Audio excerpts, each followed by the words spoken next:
유종옥 작가의 저서인 울고 있는 사람과 울 수 있어서 행복하다 라고 하는 책에 보면 이런 내용이 있습니다. 친정어머니가 결혼한 딸에게 이런 이야기를 들려줍니다. 3마리 쥐가 있었는데 한 마리는 하수구에 살면서 하수구로 떠내려오는 밥알이랑 음식물 찌꺼기 이러한 것들을 건져 먹으며 살았지. 추운 겨울에 그것들을 더러운 물에서 건져 먹으려니 그의 털은 물에 젖어서 꽁꽁 얼어붙는데도 그 쥐는 매일 달달달 떨면서 그곳에서만 살다가 죽었단다. 그리고 다른 한 쥐는 온몸에 똥을 뒤집어 쓰고 냄새나는 똥통에서 똥 냄새를 맡으며 살았지.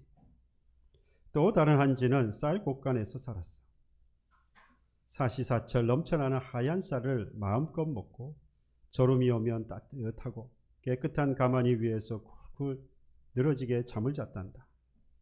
얘야, 쥐가 다니는 길이 따로 정해져 있니? 아니요.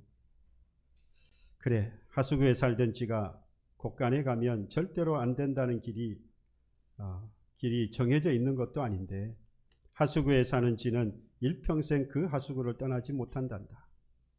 더러운 물에 떠내려오는 밥알갱이를 주워 먹지 못하면 배고파 죽을까봐 그것을 못 떠나고 달달달 떨면서 살다가 죽는 거야. 똥통에 사는 쥐도 마찬가지야.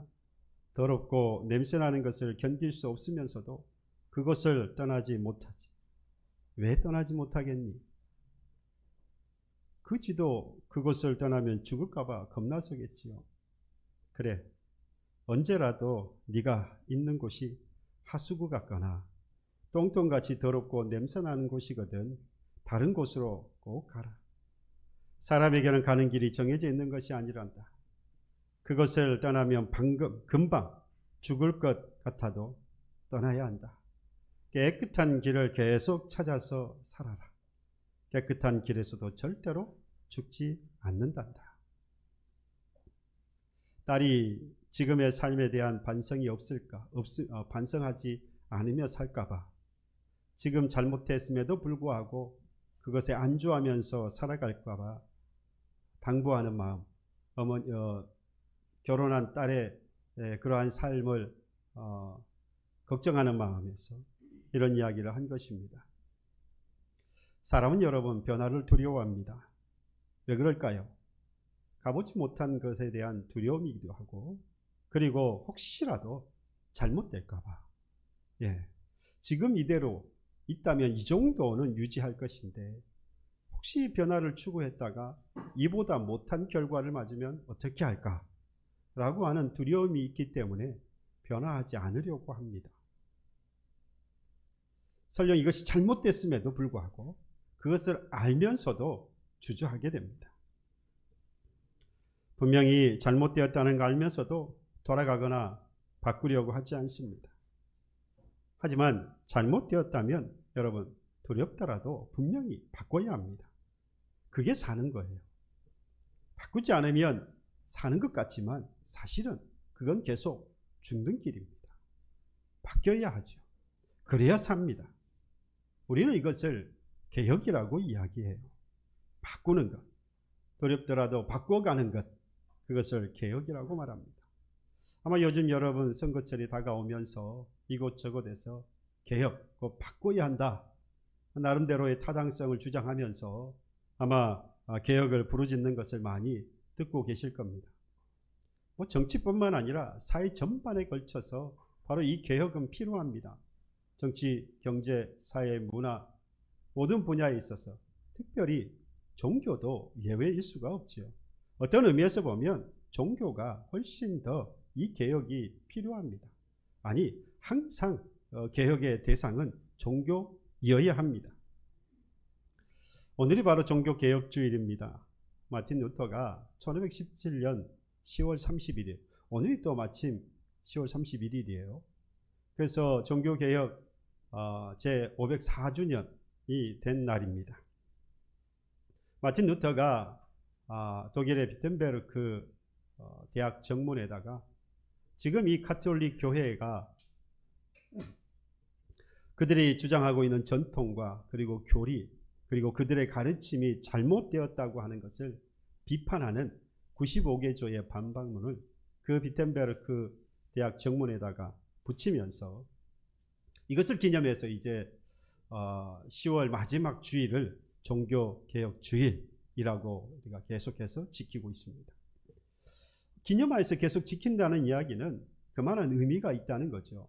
또는 그만한 가치가 있기 때문에 계속해서 기념을 하고 있는 것이요. 자, 그래서 오늘 이 종교개혁사에 대하여서 잠깐 말씀을 드리려고 합니다. 여러분들이 잘 아시는 분도 계시고 또 그냥 종교개혁이라는 것만 알고 계시는 분도 계실 텐데 짧은 시간 제가 요약을 해서 종교개혁사에 대해서 잠깐 말씀을 드리겠습니다. 그 이유는 뒤에 가면 나옵니다. 그러니까 조금만 참으세요. 저도 학교에서 배울 때 별로 재미가 없었어요. 이런 건 별로 재밌지가 않아요. 특별히 역사에 대해서 관심이 많은 사람들은 이런 걸 재밌어 하는데 또 이 목사가 그런 거 재미없었다라고 말하니까 여러분들 벌써 목사가 공부하는 걸 재미없다고 그러면 되나? 목사도 공부하는 거 별로 그렇게 재밌지 않습니다. 머리 아파요.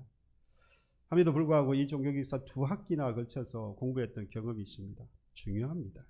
짧게 요약을 해서 여러분들에게 말씀을 드려보겠습니다. 1517년이니까 이제 16세기에 해당되죠. 16세기의 이 종교개혁은 당시 유럽은 물론이고 전 세계에 펼쳐서 신앙뿐만 아니라 정치, 경제, 사회, 문화 각 방면에 아주 큰 영향력을 끼쳤습니다. 이 종교개혁 운동의 이 표가 된 부분이 어디냐, 말씀이 어디냐, 오늘 본문의 말씀이에요. 바로 이 로마서 1장 17절에 그 중에서도 오직 의인은 믿음으로 말미암아 살리라 라고 하는 말씀을 표로 삼고 오직 믿음으로, 오직 성경으로, 오직 하나님의 은혜로 구원받는 진리를 주장을 합니다. 여러분, 방금도 말씀드렸지만 개혁이라고 하는 것은 지금 하고 있는 일들이나 주장하고 있는 것들이 잘못되었을 때에 바꿔야 한다라고 하기 때문에 개혁이라고 말하잖아요. 그러니까 마틴 루터를 비롯하여서 종교개혁가들이 지금 오직 믿음으로, 오직 성경으로, 오직 하나님의 은혜로 구원받는 진리를 주장했다는 말은 지금까지 이 주장에서 벗어났다는 이야기죠. 이 신앙에서 벗어난 당시 부정부패를 일삼고 있었던 바로 로마 가톨릭 교회와 교황을 향하여서 개혁해야 한다라고 주장을 한 겁니다. 그래서 이 종교개혁을 16세기에 시작되어진 이 종교개혁이 당시에는 가톨릭과 그 중심 세력이었던 교황을 중심으로 해서 개혁을 상대로 개혁 운동을 벌여 나아갔습니다마는 이것이 오늘날에 사는 우리에게는 과연 그러면 의미가 없느냐? 우리의 신앙을 한번 다시 돌아보면서 혹여 당시에 26세기에 바로 이 종교개혁의 대상이었던 이 가톨릭 교회와 그리고 교황이 우리에게도 남아있는 것은 아닌지 오늘 그것을 되돌아보려고 합니다. 그래야 우리의 신앙을 다시 세울 수 있지 않겠어요? 그러기 위해서는 이제 1세기로 돌아가야 됩니다. 종교개혁은 16세기로부터 시작되는 것이 아니라 사실 구약에서부터도 그 내용을 살펴볼 수 있는데 신교를 중심으로 해서 봐야 되니까 1세기 예수님께서 이 땅에 오신 것으로부터 시작을 하면 됩니다. 그래서 예수님께서 이 땅에 오셨습니다. 그리고 대속의 십자가를 지셨습니다. 그리고 죽은 지 사흘 만에 우리 주님께서 부활하셨어요. 그리고 승천하시면서 약속하신 것이 있죠. 성령을 너희에게 보내리라. 성령이 임하리라. 그래서 그 약속대로 오순절에 성령이 이 땅에 오셨습니다. 이 성령으로 인하여서 그때의 예수를 따랐던 사도들과 제자들과 많은 사람들이 우리가 십자가에 못 박았던 바로 그 예수가 구원자였구나, 그리스도였구나 라고 하는 것을 이 임한 성령을 통하여서 깨닫고 이것을 전하게 되어집니다. 여러분들 본 것처럼 신약 성경에 보면 제자들과 사도들과 제자들 그리고 바울을 비롯한 많은 믿음의 사람들이 성령에 힘입어서 복음을 전하지 않습니까? 힘써서 복음을 전하니까 이방의 지역에까지 이 복음이 계속해서 퍼져나갑니다. 그때에 반대하는 세력들이 나타나지요. 예수를 믿지 않던 유대인들, 그리고 당시의 정치적인 세력이었던 로마 제국. 그래서 이 로마와 그리고 유대인들에 의해서 계속해서 이 예수 믿는 이들이 핍박을 당하는 겁니다. 여러분, 구원의 복음이 이들에게 전해지면서 계속해서 핍박을 당하고 있었지만 어떻게 됩니까? 굴하지 않아요. 계속해서 이 복음을 전해갑니다. 그래서 그 핍박 가운데에 시간이 지나면서 313년에 드디어 기독교, 곧 이 기독교가 아니고 개신교가 이제 공인을 받게 됩니다. 그래서 로마 제국으로부터 신앙의 자유를 얻게 돼요. 그런데 여러분, 이때부터 불행한 일이 생깁니다. 로마가 로마시를 중심으로 해서 서로마와 그리고 콘스탄티노플을 중심으로 해서 동로마 제국으로 갈라지게 돼요.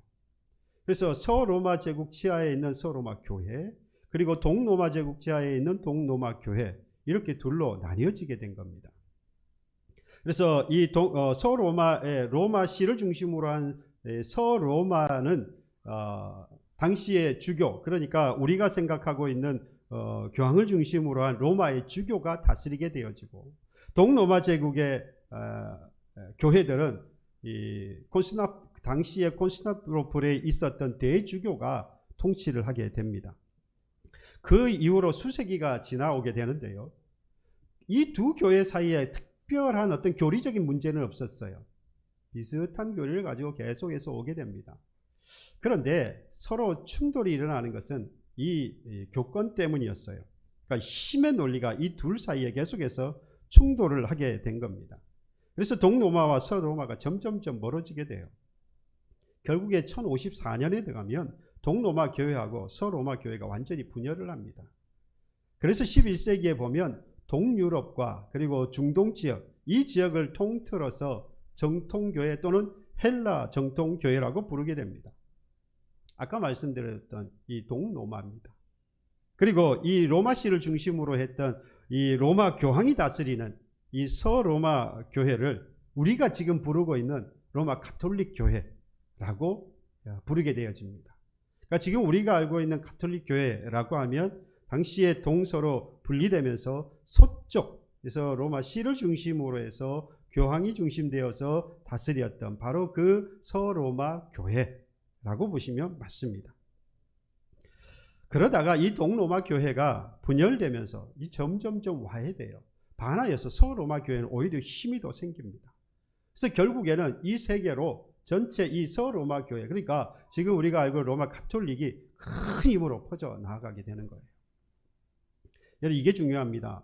한쪽이 무너지고 한쪽이 이제 힘을 다 가지게 되어지면 뭐가 생기기 시작하죠? 냄새가 나기 시작해요.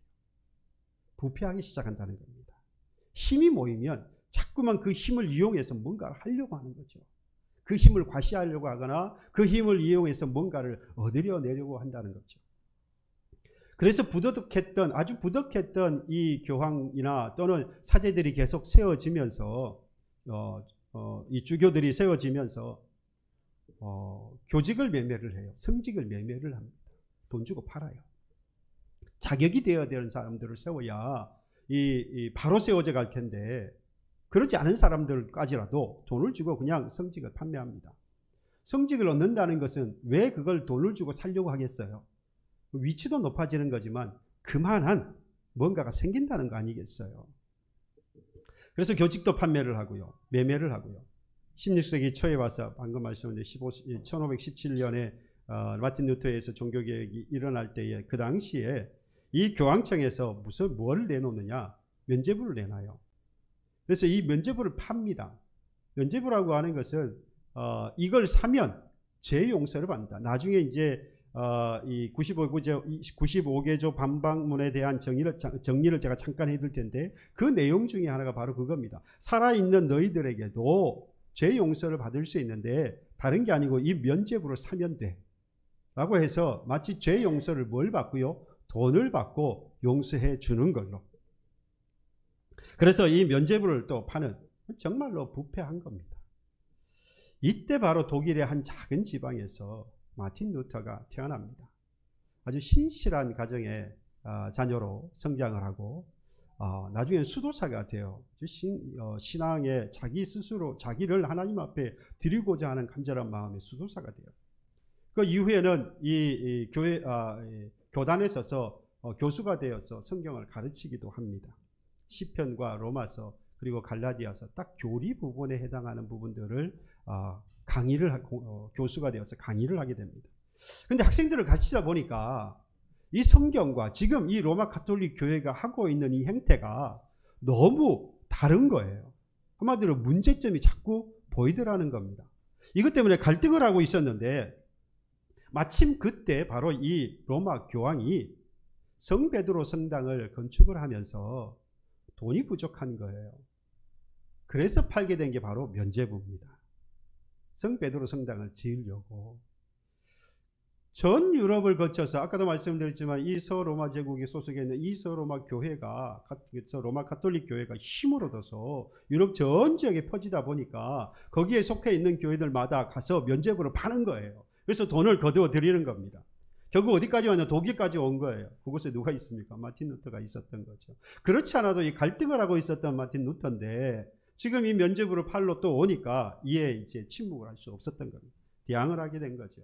그래서 이 가톨릭 교회에 지금 무엇이 잘못되었고 그들의 전통과 교리가 무엇인지 지금 가르침의 어떤 부분이 잘못되었는지를 아주 낱낱이 95개나 되는 조항을 만들어서 비텐베르크 그 대학 정문에다 붙입니다.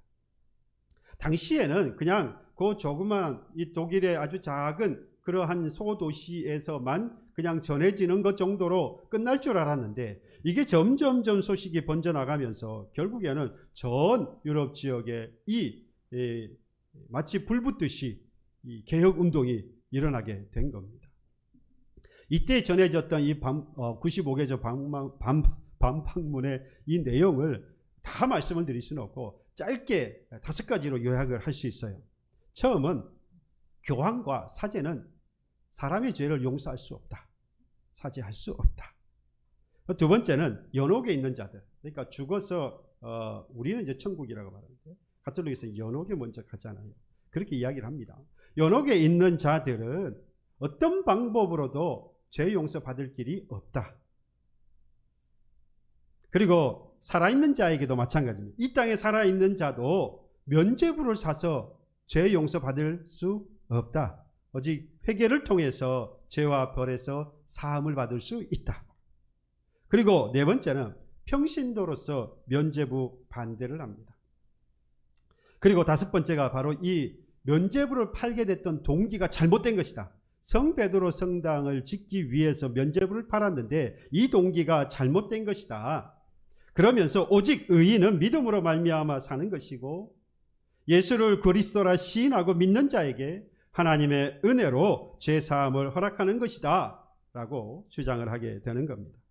말씀을 드린 대로 이와 같은 주장이 아주 작은 도시에 하나의 그냥 반박문을 제시하는 것으로 끝날 줄 알았는데 이것이 전 유럽에 퍼지면서 종교개혁의 불길이 세계에 번져나간 겁니다. 여러분, 이게 점점 번져나갔다는 것은 전반적인 그런 유럽 세계에도 지금 이 로마 가톨릭 교회가 하고 있는 것이 문제가 있다, 잘못되었다라고 하는 인식을 같이 갖고 있었다는 거죠. 다만 그것을 상대하는 그 로마 가톨릭 교회의 어떤 힘이 너무 강력하니까 이에 대항하지 못하고 있었던 것뿐이죠. 근데 작은 불씨가 던져지고 나니까 그래, 이건 분명히 잘못된 거야 라고 하면서 확 번져 나가게 된 겁니다.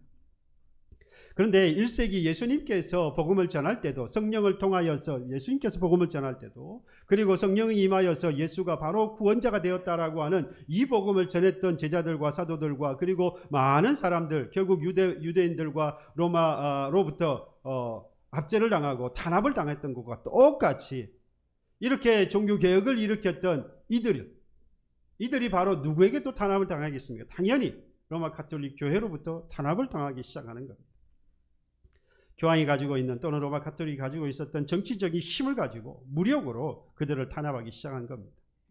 그래서 이 개신교도들이 부득불 이 핍박을 대항하여서 결국 무력 항쟁을 하게 돼요.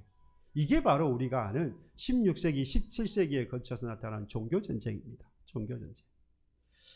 당시 로마 가톨릭 교회와 교황의 탄압이 참 대단했습니다. 스페인이라든지 한 예로 스페인이라든지 그 다음에 프랑스라든지 이런 나라를 보면 프랑스 같은 경우는요 한 날에 7,000명 이상이 되는 사람을 한 날에 죽이게 됩니다. 스페인 같은 경우도 일일이 한 사람 한 사람 다 신앙을 체크를 해서 개신교도들은 그냥 다 사형을 시키기도 했습니다. 뿐만 아니라 이후에 보면 아주 지루했던 30년 전쟁, 아마 여러분들 들어보셨을 거예요. 이 30년 전쟁까지 계속해서 이러한 종교 전쟁이 이어지다가 결국 1648년에 웨스트팔리아 조약에 의해서 유럽에서도 이제 이 개신교도들도 양심에 따라서 자기들이 예수를 믿을 수 있는 그런 신앙의 자유를 얻게 되어집니다. 사실 따지고 보면 여기까지가 중세의 종교개혁사라고 할 수 있어요. 제가 왜 이 지루한 별로 재미가 없는 이 종교개혁사를 이렇게 제가 말씀을 드리느냐, 우리가 생각해 볼 게 있습니다. 지금 우리가 아무런 제재 없이 종교의 자유를 누리고 살아가지 않습니까? 지금 뭐 다른 아닌 지역도 물론 있지만 지금 우리 대한민국에 사는 저와 여러분들만 생각해 본다면 우리가 얼마나 종교 생활하는 데에, 우리가 신앙 생활하는 데에 자유롭습니까? 누구도 예수 믿는다고 해서, 교회 다닌다고 해서 탄압하지 않습니다. 물론 개인적으로 누군가에게 왜 이러면서 개인적으로 뭐 그럴 수는 있지만 어쨌든 우리는 종교의 자유를 가지고 오늘을 살아갑니다. 그렇다고 한다면 우리가 이렇게 자유롭게 종교생활 또는 신앙생활을 할 수 있었던 지금 과정을 살펴보면 수많은 사람들의 뭐가 있었습니까? 희생이 따랐지요. 생명이, 피를 그들이 흘렸기 때문에 오늘 우리가 종교의 자유를 누리며 살아갈 수 있게 되었다는 것, 우리가 잊지 말아야 할 게 바로 그거라는 겁니다. 뿐만 아니라 또 이들이 더 중요한 것은 왜 자신들의 그 귀한 생명을 다 바쳐가면서까지 종교개혁을 또는 신앙개혁을 부르짖어야만 했는지 우리 이걸 알아야 한다는 겁니다. 그래야 지금 나의 신앙이 바로 된 신앙이 맞는지 아니면 개혁의 대상이 되고 있는 것인지 알 수 있고, 그래서 내가 개혁의 대상이 되었다고 한다면 무엇을 바꿔야 하는지를 우리가 뭘 통해서요? 당시에 16세기에 마틴 루터가 그 반박문 95계절을 내어놓으면서 이야기했던, 반박했던, 개혁을 부르짖었던 그 모습을 우리가 다시 한번 보면서 내가 거기를 비추어 보면서 내가 무엇을 개혁해야 하는 것인지를 우리가 알 수 있다라고 하는 겁니다. 그래서 좀 지루하지만 종교개혁사를 제가 잠깐 말씀을 드린 겁니다.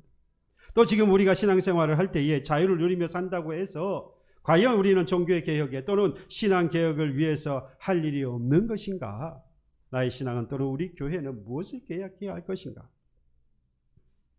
여러분, 우리는 이것을 알아야 합니다. 그래서 제가 오늘 이 나와 또는 우리의 교회가 종교개혁 또는 신앙개혁이 필요한 줄 알면은 크게 제가 두 가지를 말씀을 드리려고 해요.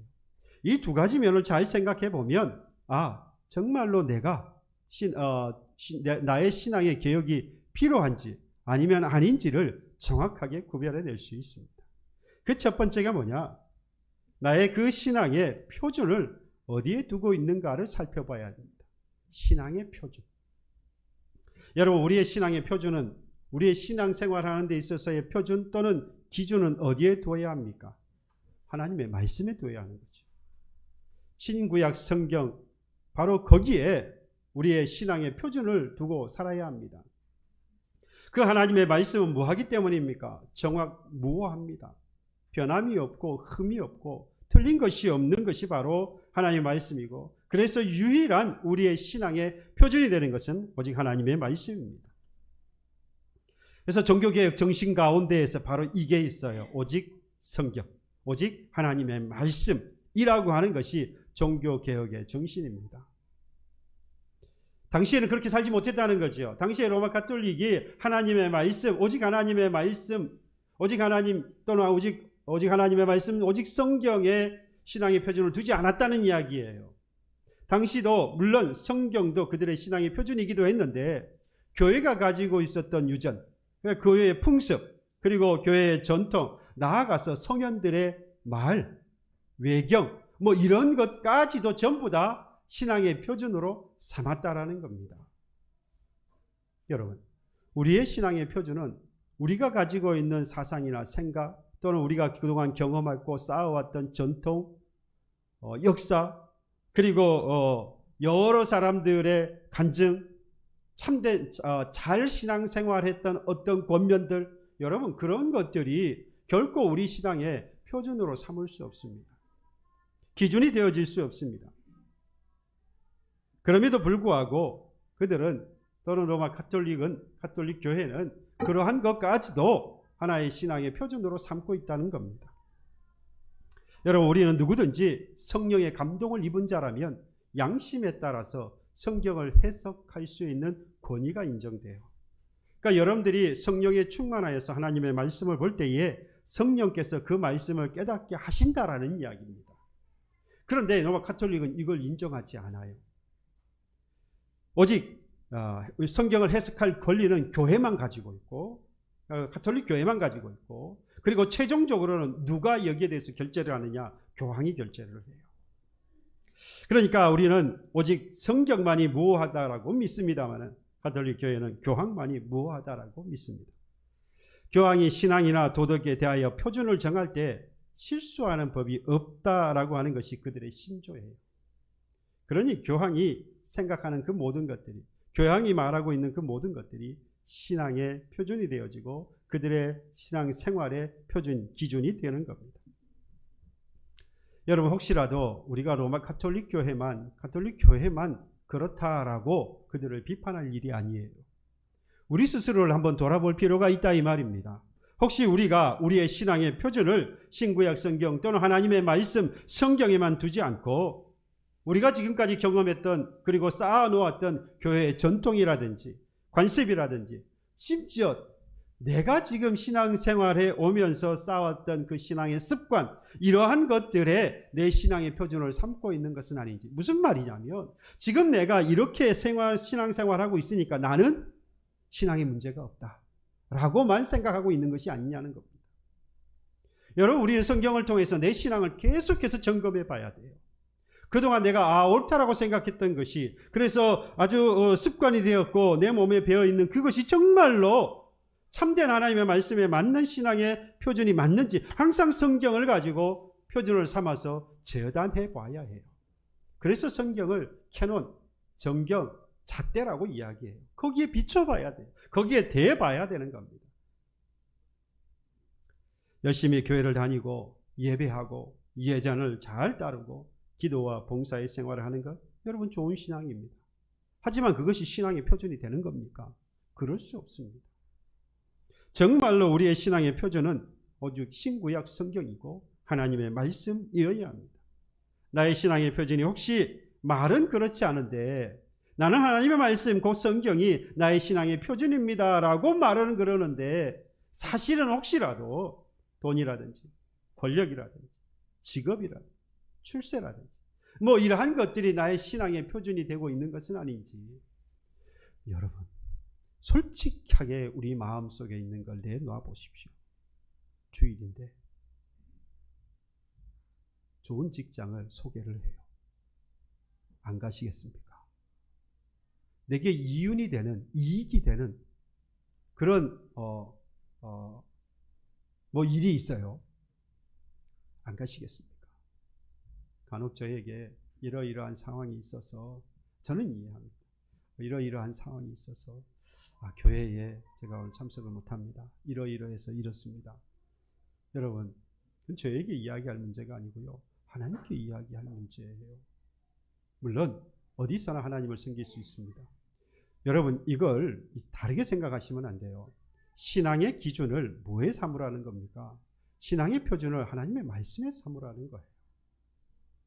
지금 내가 신앙생활하는 것에 대하여서 이게 내가 지금까지 살아왔던 삶이 점점점 바뀌면서 우리의 신앙생활이 어떻게 됩니까?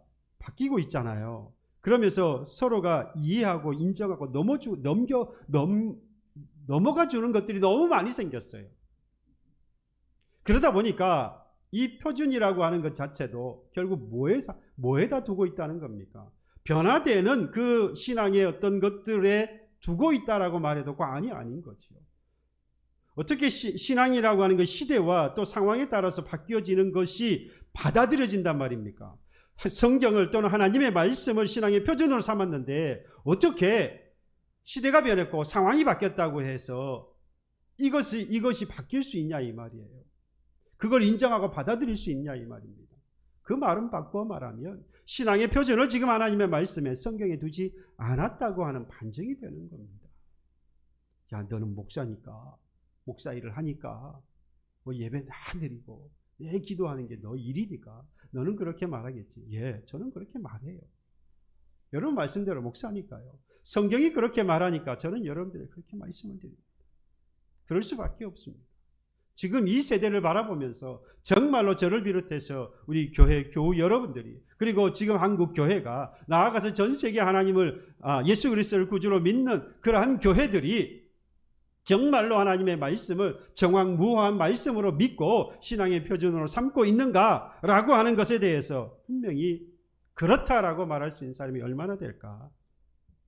여러분, 오직 성경, 오직 하나님의 말씀을 우리는 무시하고 살아온 것은 아닌지, 오직 성경, 오직 하나님의 말씀이라고, 그것이 우리의 신앙의 표준이라고 말은 하는데 정말로 표준으로 삼고 오고 있는지. 여러분, 여기서 중요한 것도 한 가지는 바로 그 하나님의 말씀, 오직 그 성경의 핵심이 무엇이죠? 뭘 말하려고 하지요? 오직 예수 그리스도를 말하는 것이죠. 그러니까 오직 성경 또는 오직 하나님의 말씀을 신앙의 표준으로 삼는다는 말은 무엇을 표준으로 삼는다는 겁니까? 곧 예수 그리스도를 나의 신앙의 표준으로 삼는다라는 이야기입니다. 그러니까 우리가 지금 나의 신앙의 표준이 잘못되었다면 나의 신앙의 표준을 어디로 돌아가야 하는 겁니까? 하나님의 말씀, 곧 하나님이 주신 성경이라고 한다면 어디로요? 곧 예수 그리스도께로 돌아가야 한다는 것입니다. 혹시라도 그것을 알면도 불구하고 예수 그리스도가 나의 신앙의 표준이 되어야 한다는 것을 알면서도 혹시라도 빗나와 있다면 여러분, 돌아가야 합니다. 다시 나의 신앙을 개혁시켜야 해요. 예수 그리스도께로 돌아가는 개혁이 필요합니다. 힘들지요. 이미 말씀을 드린 대로 그건 두려운 일이고, 그건 손해를 볼 수 있는 일이고, 그건 나를 힘들게 만드는 일일 수 있습니다. 외로운 일일 수 있고요. 그럼에도 불구하고 우리는 예수 그리스도를 신앙의 표준으로 삼고 돌아가야 합니다. 또 나와 우리 교회 종교개혁, 그 신앙의 개혁이 필요한지를 알려면 두 번째가 바로 이겁니다. 구원의 표준을 어디에 두고 있느냐. 구원의 표준. 우리는 성경에 가르치는 대로 누구든지 예수 그리스도를 믿으면 구주로 믿으면 어떻게 된다고 말합니까? 구원을 얻습니다. 그렇습니다. 이게 바로 우리 구원의 표준이에요. 오직 예수 그리스도를 믿는 믿음으로 구원받는다. 그런데 물론 카톨릭도 이건 인정을 해요. 어떻게 해요? 그래요. 예수 그리스도를 믿는 믿음으로 구원받는다라고 말을 합니다. 그런데 여기에 플러스 알파 여러 가지가 있는데요. 다 제쳐두고 우리들도 실수하고 있는 부분에 대해서만 말씀을 드리면 플러스 알파가 바로 선한 행실입니다. 선한 행실. 그런데 이 선한 행실을 이야기하면 대부분의 사람들이 좋다고 이야기를 해요. 그렇지. 구원을 받는데 예수 그리스도를 믿는 믿음과 좋은 행실, 이게 함께해서 구원을 받는다. 좋은 말, 타당하다. 예수 믿는 사람은 그렇게 되는 게 맞지. 예수 믿는 사람들은 그 정도지, 맞지라고 타당한 것 같이 말씀을 합니다만은 여러분, 이렇게 되면 그들에게 이렇게 질문하면요. 야, 구원을 받는다고 하면 그러면 어떻게 해서 구원을 받는 거지? 선한 행위를 해야 하냐? 그들에게 왜 선한 행위를 해야 하느냐? 왜 구원을 받으려면 선한 행위가 함께 해야 하느냐라고 물으면 결국 구원을 받는 데 있어서 선한 행위는 반드시 필요하다라고 하는 결론을 내리게 됩니다. 그러니까 구원 얻기 위하여서 선한 행실이 따른다는 거죠. 아니, 구원 얻기 위해서 선한 행실이 필요하다고요? 여러분, 성경은 절대로 그렇게 이야기한 적이 없어요. 에베소서 2장 8절 9절에 이렇게 말씀합니다. 너희는 그 은혜에 의하여 믿음으로 말미암아 구원을 받았으니 무엇으로요? 믿음으로 말미암아 믿음으로 구원받았다라고 분명히 말씀합니다. 이것이 너희에게서 난 것이 아니요 하나님의 선물이라. 행위에서 난 것이 아니니 이는 누구든지 자랑하지 못하게 합니다. 구원을 받기 위해서 선한 행실이 필요한 것이 아니고요. 예수 그리스도를 구주로 믿게 되어진 사람이기 때문에 선한 행실로 열매를 맺어야 한다라는 것. 선한 열매를 맺어야 한다. 예수 그리스도를 믿는 믿음을 가진 사람, 그래서 구원을 받은 사람이라면 뭐가 나타난다는 거지요? 선한 열매가 나타난다.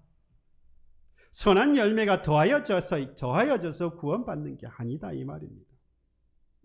구원은 오직 예수 그리스도를 구주로 믿는 믿음으로만 얻을 수 있습니다. 그리고 예수 그리스도를 믿는 믿음은 오직 하나님의 무엇으로요? 은혜로 주어지는 겁니다.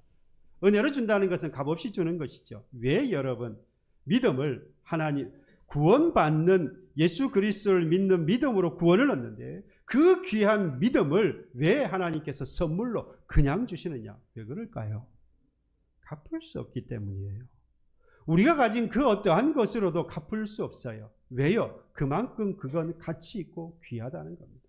세상의 모든 것들을 다 합쳐도 그 예수 그리스도를 믿는 믿음으로 구원받는 그 믿음은 어떠한 것으로도 살 수가 없는 거예요. 너무 귀해서, 너무 가치가 있어서. 그래서 하나님께서 뭘로 줘버린 거예요? 선물로 주실 수밖에 없었던 거예요. 그냥 주지 않고서는 그들이 그 믿음을 얻을 수 있는 길이 없더라는 것이죠. 그런데도 불구하고 교회에 다니니까 구원받았다고 착각하고 있는 거 아닙니까? 교회에 나와서 봉사하고 전도하고 기도하고 잘 섬기니까 구원받았다고 믿고 있지는 않느냐 이 말이죠. 이런 삶은 믿음으로 구원받은 사람들이 여러분 마땅히 해야 할 그저 도리입니다. 그래요. 예수 믿게 되었다면 하나님께서 예수 그리스도를 믿는 믿음을 주셔서 내가 구원받은 사람이라고 한다면 하나님께 은혜로 믿음을 받아서 내가 구원받은 사람이라고 한다면 여러분 예배하는 게 당연하지요. 나아가서 이웃을 사랑하고 하나님을 섬기는 것이 당연하지요. 기도하고 전도하는 것 여러분 섬기는 것 너무나도 당연한 것 아니겠습니까? 이것이 구원받은 증거가 될 수 없다 이 말입니다. 우리를 긍휼히 풍성하신 그 하나님이 그 큰 사랑으로 허물과 죄로 죽은 우리를 그리스도와 함께 살리셨습니다. 우리는 그 하나님의 은혜로 구원받았어요. 아직도 구원을 받기 위해서 내가 무엇을 해야 한다라고 혹시 믿고 계십니까? 내가 무엇인가를 해야만 구원을 받을 것이라고 생각할 때에 가장 큰 위험이 뭔지 아세요? 이게 정말로 위험한 이유. 바로 예수 십자가의 죽으심이 인류를 구원하시기에 완벽하지 못한 죽음이었다라는 것을 이야기하는 것과 같습니다. 생각해 보십시오. 예수께서 십자가의 죽으심으로 그것을 믿는 믿음을 가진 자는 다 구원을 얻는다. 그리고 그 믿음을 하나님께서 선물로 주셨다라고 말씀하시는데 십자가의 죽으심, 예수 십자가의 죽으심 외에 선한 행실 또 플러스 뭔가가 더 필요하다고 한다면 예수 십자가의 죽으심이 뭐하다는 거지요? 모든 사람들이 구원 얻기에 부족하다는 이야기잖아요. 그래서 다른 뭔가가 필요하다는 이야기가 되는 거 아니겠습니까? 정말로 그렇다면 여러분 예수님은 다시 또 오셔야 돼요. 다시 오셔서 또 십자가를 지셔야 해요. 모든 사람들이 다 구원을 받을 수 있을 때까지 1000번이고 10,000번이고 계속해서 십자가를 지시기 위해서 이 땅에 오셔야 돼요. 그리고 계속해서 십자가를 지셔야 하는 겁니다. 하지만 히브리서 10장에 보면요, 하나님은 더 이상 제사와 예물과 번제와 속죄제를 원하지도 아니하시고 기뻐하시지도 아니하셔서 여러분 누가 이 땅에 오신 줄 압니까? 주께서 이 땅에 오셨다. 여러분 우리가 드리는 것 중에 가장 귀한 게 뭡니까? 하나님 앞에 제사를 드리고 예물을 드리고 속죄제를 드리고 번제를 드리고 우리는 여러분 여기에 올인을 해요. 그렇잖아요. 얼마나 귀하니까 얼마나 귀합니까? 이건 잘하는 거예요. 그런데 하나님께서 뭐라 그럽니까? 내가 원하지도 않고 내가 기뻐하지도 않는다. 그래서 중요한 것은 그래서 누구를 주께서 주님을 이 땅에 보내주셨다라고 말씀합니다. 그리고 이 땅에 오신 예수 그리스도가 그의 몸을 단번에 들이심으로 우리가 거룩함을 얻게 되었다라고 말씀합니다. 십자가의 죽으심은 조금도 부족함이 없다라는 거예요. 우리가 정말로 열심을 다해 최선을 다해서 드렸던 그것들은 전혀 하나님이 기뻐하시거나 하나님이 받으시기를 원하시는 것들이 아니어서 주님께서 이 땅을 오셨고 하나님께서 이 땅에 주님을 보내셨고 그 주님께서 십자가에 단번에 드려주심으로 우리 모든 사람들이 다 못하게 됐다고 거룩해졌다. 그래서 예수 십자가의 죽으심은 완벽한 것이라고 오늘 히브리 10장에 말씀을 하고 있는 겁니다. 다시 한번 예수께서 십자가의 죽으심으로 온 인류의 구원의 길을 하나님께서 열어주셨고 그 십자가에 죽으신 예수를 그리스도라 믿는 믿음으로만 우리는 구원을 받게 된 것입니다. 그리고 말씀대로도 그 믿음은 하나님께서 주신 선물이기 때문에 누구도 뭐 할 수 없어요? 자랑할 수 없다 이 말입니다. 또한 그 구원 얻는 믿음을 선물로 주신 것은 그 누구도 뭐 할 수 없었어요? 값주고 살 수 없기 때문이라는 것이죠. 어떤 노력으로도 얻을 수 없고 값을 주고도 살 수 없는 것은 너무 귀하기 때문에, 또 그 가치가 우리가 지불할 수 없는 범위를 넘어서기 때문인 거예요. 여러분, 정말로 우리는 구원의 표준을 오직 믿음과 또 오직 하나님의 은혜에 두고 있는 것이 맞습니까? 나를 구원하시는 그 예수 그리스도의 십자가, 오직 이것을 믿는 믿음과 그 믿음은 하나님께서 주신 은혜다라고 하는 믿음을 가지고 오늘 우리가 살아가고 있는 것이 맞느냐라는 겁니다. 혹시 우리가 신앙생활하면서 내가 신앙의 자유를 누리고 있으면서 오직 믿음이라고 하는 것을 버리고 있지는 않습니까? 오직 하나님의 은혜를 떠나버리고 있지 않습니까? 오직 믿음의 핵심은 여러분 뭡니까? 결국 예수 그리스도예요. 예수 그리스도를 믿는 믿음으로 구원받잖아요. 또한 하나님의 은혜의 핵심은 역시 또 뭡니까? 예수 그리스도예요. 예수 그리스도를 믿는 믿음을 하나님께서 은혜로 우리에게 주셨습니다. 그러니 하나님의 은혜의 핵심은 예수 그리스도다 이 말입니다. 그러므로 우리는 예수 그리스도에게로 또다시 뭐 해야 합니까? 돌아가야 하는 거예요. 또다시 예수 십자가에 못 박는 그런 어리석음을 우리는 범해서는 안 됩니다. 다른 무엇이 필요하지 않다는 거예요. 오직 예수 그리스도를 믿는 믿음, 그리고 그 하나님께서 예수 그리스도를 믿는 믿음을 하나님의 은혜로 주셨음을 믿는 믿음이 결국 우리를 구원하신다는 거예요. 여러분, 이것이 우리의 구원의 표준이 되어야 합니다. 이 표준에서 벗어났다면 다시 우리는 예수께로 돌아가야 합니다. 사실 여러분, 개혁이라고 하는 것은 없는 것을 새롭게 하는 게 아닙니다. 새로 만드는 게 아니에요. 또한 다음에 씨를 뿌리기 위해서 올해 땅을 갈아엎는 것처럼, 엎어버리는 것처럼 신앙을 갈아엎는 것도 개혁이라고 말하지 않습니다. 신앙에 있어서 종교개혁과 또는 신앙에 있어서 개혁이라고 하는 것은 돌아가는 거예요. 환원하는 겁니다. 왜 그러느냐? 이미 있었다라는 이야기예요. 우리 예수님께서 이 땅에 오셔서 개혁을 하셨어요. 뭐라느냐? 회개하라, 천국이 가까웠다. 그런데 여러분, 회개하라, 천국이 가까웠다라고 하는 말씀은 예수님 오시기 이전에 세례 요한이 회개하라, 천국이 가까웠다 이미 말했어요. 그리고 그 이전의 구약에서도 하나님께서 많은 선지자들을 이스라엘 백성들에게 보내주셔서 뭐라고 말합니까? 회개하고 여호와께 돌아오라고 말씀하셨어요. 이미 회개하라, 천국이 가까웠다고 하는 것은 예수님께서 개혁적으로 개혁하라고 하는 말씀인데, 회개하여서 구원 얻는 믿음, 그 믿음을 하나님의 은혜로 받아서 영원한 나라로 들어가야 갈 수 있으니 뭐 하라는 겁니까? 회개하고 복음을 받아들이라. 그것은 여러분 개혁하라는 이야기였던 거예요. 그런데 그것은 새로운 것이 전혀 아닙니다. 갈아엎는 것도 아니에요. 이미 있었던 것을 다시 뭐 하라는 겁니까? 돌아가라는 이야기를 하고 있는 겁니다. 회개 그 자체가 뭡니까? 잘못된 방향으로 가고 있으니까 돌이키라는 거잖아요. 삶의 방향을, 신앙의 방향을 우리는 돌이켜야 합니다. 그 방향이 어디입니까? 예수다 이 말이에요. 예수께로 돌아가야 합니다. 오늘날의 종교개혁은요, 또는 저와 여러분들 나의 신앙과 나의 믿음의 개혁은요, 결국 예수께로 돌아가는 것입니다. 예수께로 환원하는 겁니다. 지금까지 믿음을 버리고 성경을 무시하고 하나님의 은혜를 떠난 우리는 반드시 믿음과 성경과 하나님의 은혜의 핵심인 예수 그리스도께로 돌아가야 하는 것입니다. 여러분, 나의 신앙의 표준을 어디에다 두라고요? 하나님의 말씀에 두어야 합니다. 나의 구원의 표준을 어디에 두어야 한다고요? 오직 믿음과 오직 하나님의 은혜에 두어야 합니다. 그리고 그 하나님의 말씀은 오직 예수 그리스도가 유일한 구원자이심을 말씀합니다. 오직 예수를 그리스도라 믿는 믿음으로 구원을 받습니다. 오직 하나님의 은혜로 예수를 그리스도라 고백할 수 있는 믿음을 선물로 우리는 받았습니다. 그러므로 우리는 예수 그리스도께로 돌아가야 합니다. 오늘 나의 신앙과 구원의 표준을 다시 한번 돌아보시면서 개혁의 앞장서는 저와 여러분들이 되기를 바랍니다. 먼저 앞장서서 예수께로 돌아가는 여러분과 주의 교회가 되기를 간절히 소망합니다. 찬양합시다. 세상 흔들리고